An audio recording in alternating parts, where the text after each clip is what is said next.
એ પ્રકૃતિની પૂજા કરતો આદિવાસી સમાજ આવ્યો છે. આદિવાસી સમાજ આજે પણ સૂર્ય, ચંદ્ર, ગગન, ભૂમિ, પહાડ, પેડ, નદી, નાળાને પૂજનારો છે.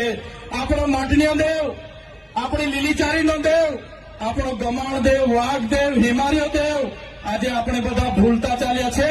પણ જે દિવસે આ બધું આપણે ભૂલી જઈશું, તમે આદિવાસી છો એ સાબિત કરવા માટે તમને અઘરું પડી જવાનું છે. યાદ રાખજો. આજે આદિવાસીઓ માટે દાખલા માંગે છે, સાબિતી માંગે છે.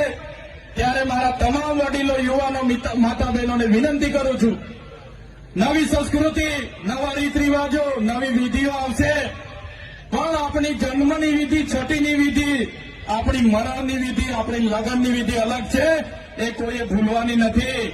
તમને કડવી લાગશે, ચૈતરભાઈની વાત બધાને કડવી લાગશે, પણ તમને એ પણ ખુલાસો કરું, જ્યારે તમે દવા પીવશો, બીમાર પડો ને